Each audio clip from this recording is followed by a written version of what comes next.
Today's video is going to be a little different.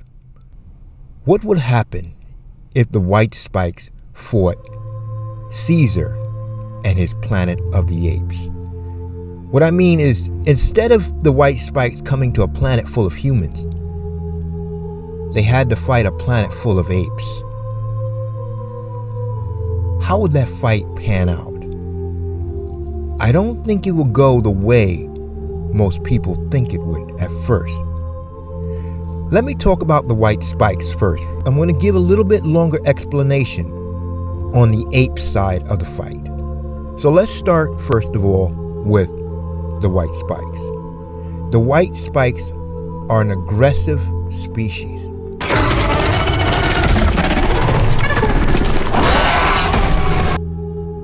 They are carnivorous.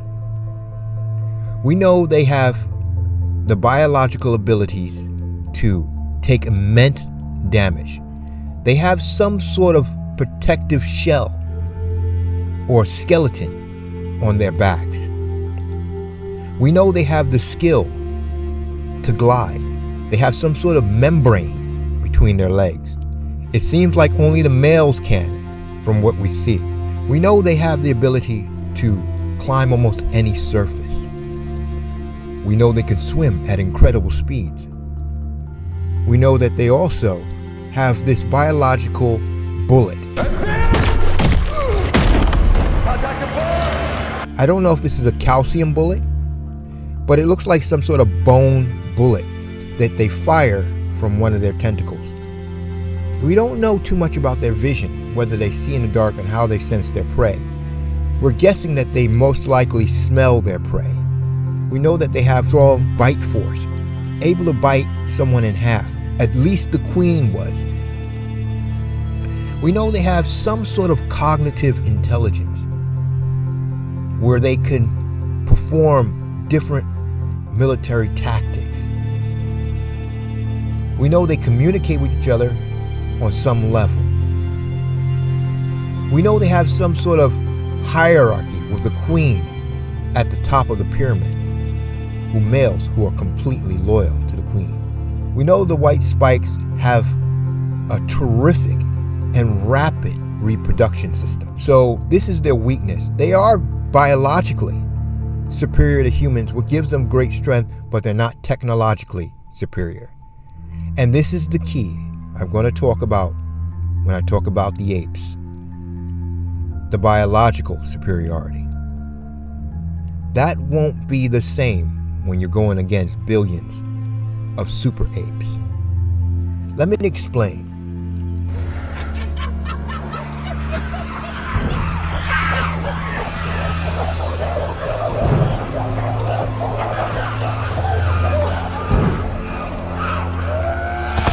If the white spikes emerge and they start their rampage on the earth, they're going to be fighting a military force unlike anything you could imagine.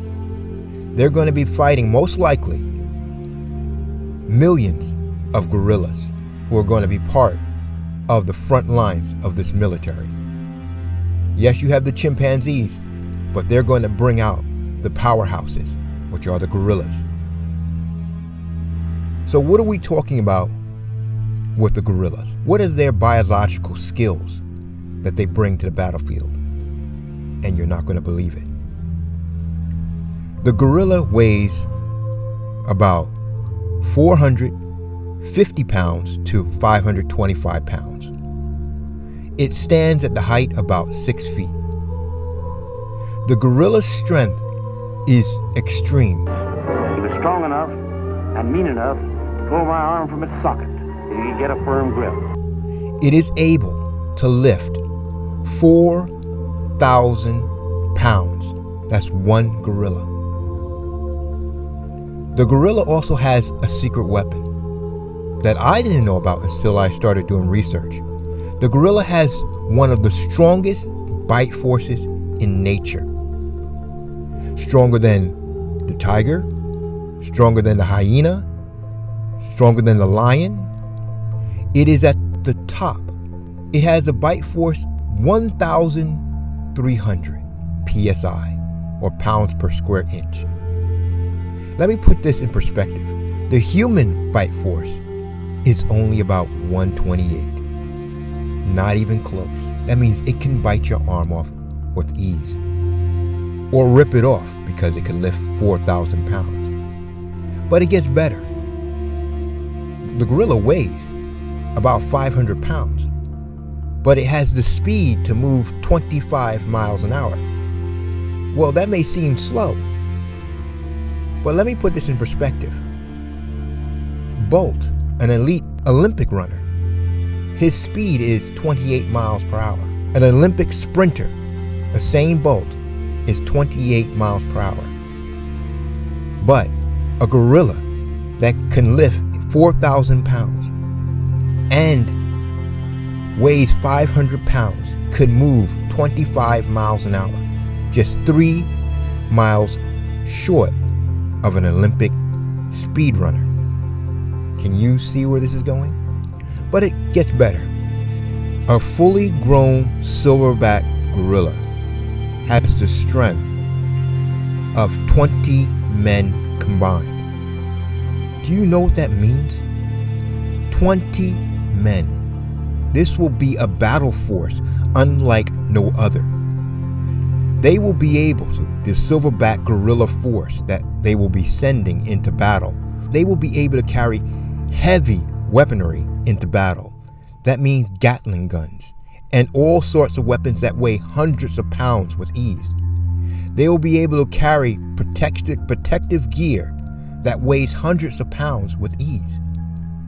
These will be like living biological tanks on the battlefield. Let me put this in perspective. Remember the queen that they were fighting on this scene? It took about 10 men to wrestle her into that cage? 10 to 20 men all together with ropes trying to pull her into the cage?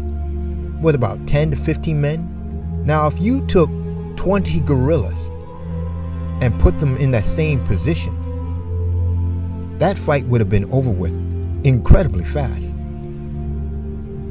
One gorilla has the power of 20 men. Can you imagine what 20 gorillas would have had the power of?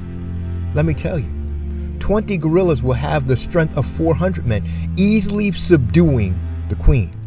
I guarantee you that queen doesn't weigh 4,000 pounds. So in this battle of these two predators, who do you think will win? Not only do the Planet of the Apes bring superior biological strength, they bring technological superiority. That means they will now be able to back their strength up with firepower and other technological forces. This won't be the fight of humans, but you have 7 billion apes. That strength is going to be totally different. It will not go the way the human battle went. I don't know how it will play out, but I don't think it will go in a way that most people think. So tell me what you believe, guys. Tell me what you think the battle will be like. Let me know what you think. I'm kind of curious. This is a strange one, but a fun one. Let me know what you think below.